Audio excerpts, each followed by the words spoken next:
Alhamdulillah. Alhamdulillahil jalali wal ikram, al-malikil qudusis salam, alladzi a'tana minal fadli wal in'am.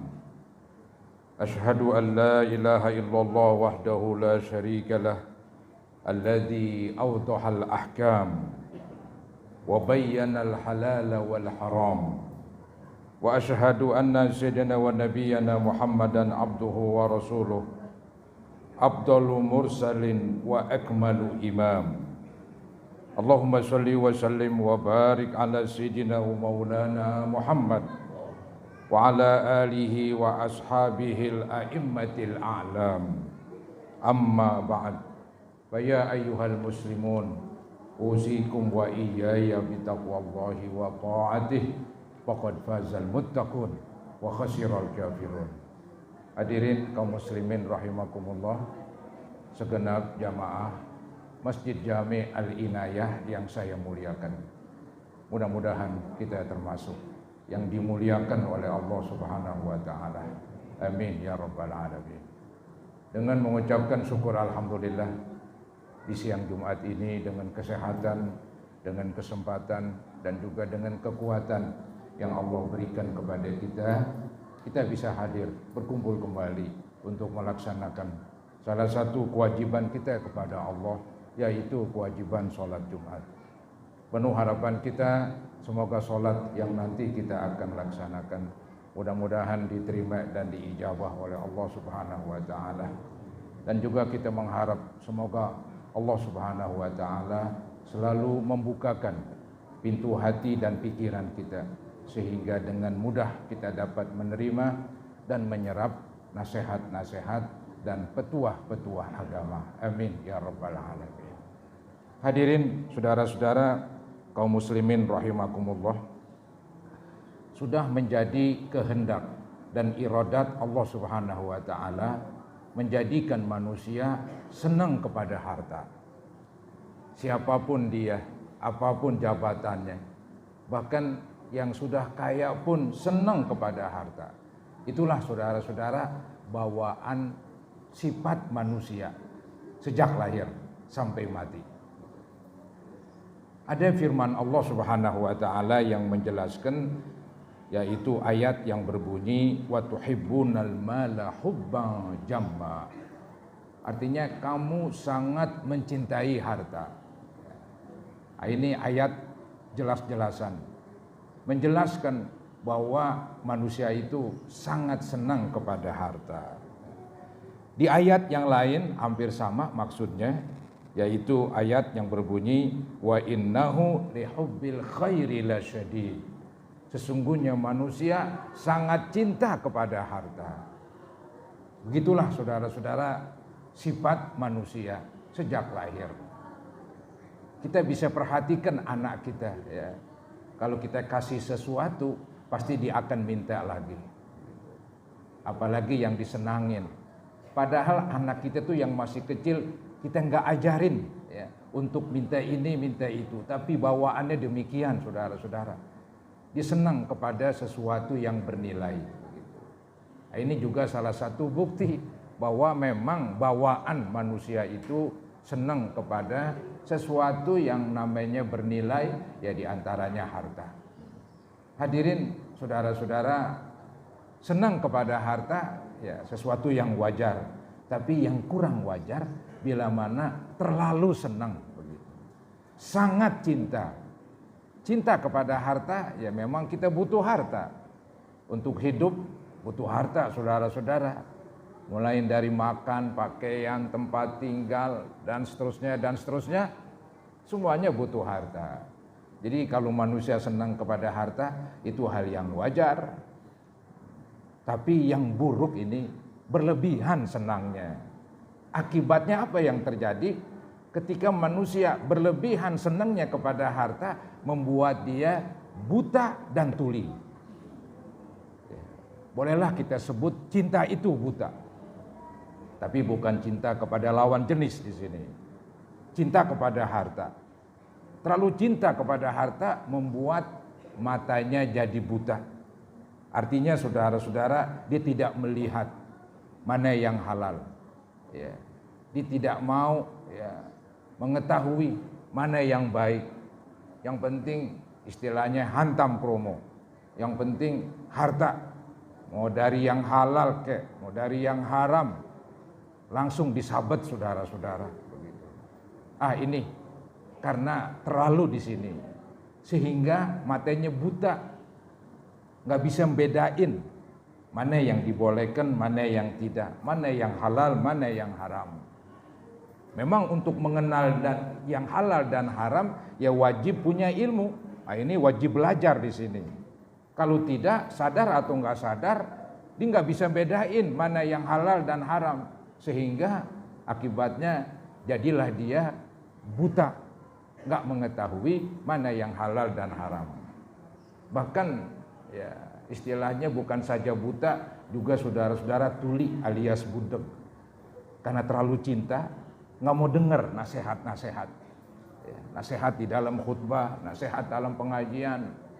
Karena dia terlalu senang kepada harta, nggak mau mendengar ini yang baik, itu yang tidak baik, ini yang halal, itu yang haram, nggak mau dengar dia.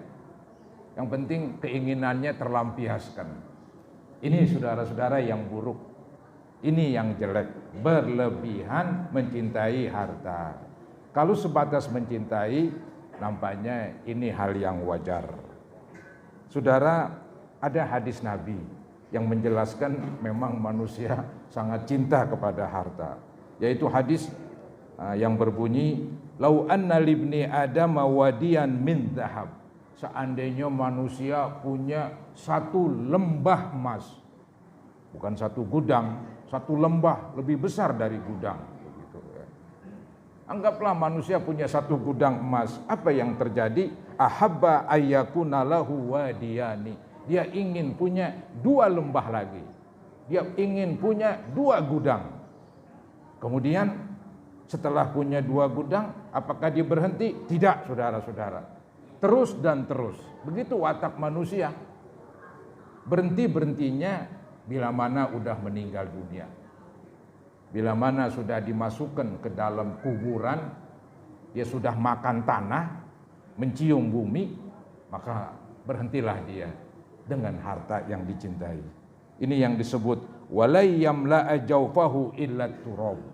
Dia tidak akan berhenti kecuali mulutnya dipenuhi oleh tanah. Ini saudara-saudara sifat manusia. Kalau kita kan orang Islam, ajaran Islam yaitu ambillah yang halal, jauhilah yang haram. Itu ajaran Islam. Kita wajib terikat karena kita orang Islam. Mungkin kalau orang non muslim ya mungkin hantam kromo, tapi kita nggak demikian. Kita menyadari kita bakalan mati. Kalau kita meninggal, toh harta yang kita kumpulin nggak ada gunanya juga. Mana ada saudara-saudara seseorang mati bawa harta begitu, hartanya langsung dikuburin juga bersama jasadnya. Tidak ada gunanya itu. Yang dibawa hanya amal. Amal baik, amal buruk. Amal buruk jangan dibawa, amal baik itulah yang dibawa. Hadirin saudara-saudara kaum muslimin rahimakumullah, memang harta itu kan ujiannya cukup berat, karena memang dibutuhkan oleh manusia. Jadi ujiannya begitu berat, tantangannya begitu berat ya. Ini memang dinyatakan di dalam hadis Nabi Muhammad SAW, riwayat Imam Tirmizi, yang berbunyi, inna likulli ummatin fitnah. Sesungguhnya setiap umat ada ujiannya. Setiap umat, bukan umat Nabi Muhammad saja, umat terdahulu, umat Nabi Isa, umat Nabi Musa, umat Nabi Daud, umat Nabi Sulaiman, dan umat-umat para nabi yang lalu, itu memang ada ujiannya saudara-saudara. Hanya saja ini ujian bagi umat Nabi Muhammad SAW adalah harta. Ini yang disebut wa fitnatu ummati al-mal.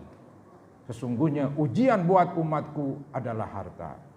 Maka kita lihat dunia gemerlapan, dunia berhias, dunia makin maju.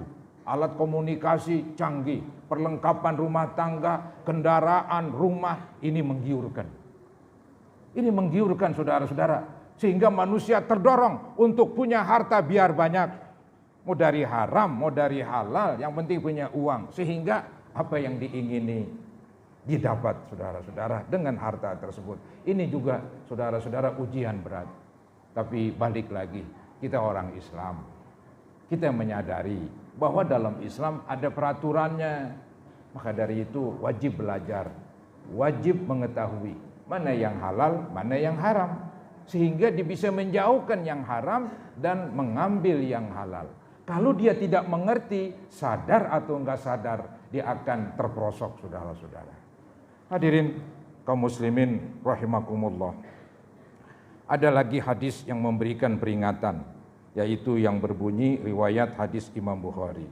Ya'ti 'alan nasi zamanun, akan datang suatu zaman, la yubalil mar'u, seseorang tidak peduli ma akhwaza minhu, apa yang diambil. Akan datang suatu zaman, kata Nabi, seseorang akan mengambil dengan sesuatu yang ia tidak peduli. Aminal halal, aminal haram, apakah yang diambil dari yang halal, apakah yang haram, dia tidak peduli. Itu akan datang suatu zaman. Mungkin sudah mulai di zaman sekarang, saudara-saudara. Korupsi merajalela, pungutan liar sudahan, pencurian, perampokan, ya bukan main, saudara-saudara. Dunia demikian, karena memang ujiannya berat. Kedua, peraturannya nggak pakai peraturan Islam. Kalau pakai peraturan Islam keras memang. Yang mencuri tertangkap sesuai dengan peraturan, mencukupi nisab, potong tangan. Keras, saudara-saudara. Maka dunia akan aman. Tapi selama peraturannya demikian, ya begitulah. Tapi yang penting, saudara-saudara, bagi kita ini yang sering hadir ya, sholat Jumat, mendengarkan khutbah, berusahalah untuk pandai membedakan yang halal dan yang haram. Kemudian silakan tempuh yang halal dan jauhi sejauh-jauhnya yang haram. Saudara, ada peringatan Nabi yang berbunyi, la yadkhulul jannata lahmun nabata min suhad. Tidak masuk surga secara langsung seorang Islam yang tumbuh dagingnya dari uang yang haram. Dari uang itu dibelikan nasi, dibelikan sesuatu, kemudian dimakan. Karena uangnya haram, maka dagingnya, saudara-saudara, juga haram itu yang tumbuh pada tubuhnya. Itu yang layak tempatnya neraka. Begitu kata Nabi Muhammad SAW. Bahkan kata Nabi, lebih baik seseorang masukin debu ke dalam mulutnya, lebih baik masukin tanah ke dalam mulutnya, ketimbang masukin nasi atau sesuatu yang enak tapi dari yang haram. Dibeli dari duit yang haram, dari korupsi, dari mencuri, dari menipu, dari pungutan liar dan sebagainya. Ini disebut juga di dalam hadis, li antaj'ala fi fika turaban khairun laka min antaj'ala fihi ta'aman haraman. Lebih baik seseorang memasukkan ke mulutnya yaitu debu dan tanah dibandingkan ia memasukkan ke mulutnya makanan yang haram, maksudnya makanan yang dibeli dari duit yang haram. Saudara, uang yang haram dimakan pun berbahaya, disedekahkan pun tidak ada gunanya. Kali juga kita punya uang haram, kita sedekahkan, nanti dapat pahala. Itu nggak ada komusnya, saudara-saudara. Allah Subhanahu wa Ta'ala dikatakan oleh Nabi Muhammad SAW di dalam hadis, Innallaha thayyibun la yaqbalu illa thayyibah. Allah itu suci, tidak nerima kecuali yang suci. Duit yang najis alias haram itu Allah nggak terima kalau disedekahkan. Ini saudara-saudara disebutkan di dalam hadis Nabi Muhammad SAW. Maniktasaba malan min ghairi hillihi. Siapa-siapa yang mencari harta bukan dari yang halal. Fa in tasaddaqa bi, seandainya dipakai untuk sedekah, lam yuqbal minhu, tidak diterima sedekahnya karena duitnya dari yang haram. Wa in anfaqa minhu lam yubarak lahu fi. Kalau diinfakkan juga tidak mendapat keberkahan. Wa in tarakahu khalfa zuhri, seandainya ditinggalkan jadi warisan, kana zaduhu ilan nar, maka itu jadi bekal ke neraka. Ditinggalkan buat ahli waris. Yang dosa kita yang meninggalkan.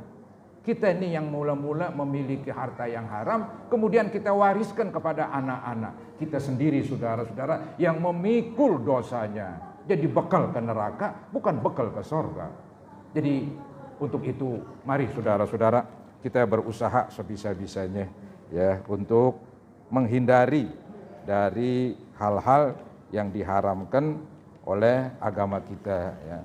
Karena memang itu berbahaya bagi kita sekalian, berbahaya dunia kita dan juga berbahaya akhirat kita. Semoga Allah Subhanahu wa taala menjauhkan diri kita dari hal-hal yang sifatnya haram dan mudah-mudahan didekatkan dengan yang halal, dan semoga terus Allah buka pintu rezeki yang selebar-lebarnya buat kita, yaitu rezeki yang halal untuk kebaikan, untuk beribadah kepada Allah Subhanahu wa taala. Amin ya rabbal alamin. A'udzubillahi minasyaitonir rajim. Bismillahirrahmanirrahim.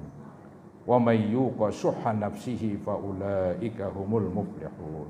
Barakallahu li wa lakum bil Qur'anil azim wa nafa'ani wa iyyakum bima fihi minal ayati wa zikril hakim wa taqabbala minni wa minkum tilawatah innahu huwas samiul alim.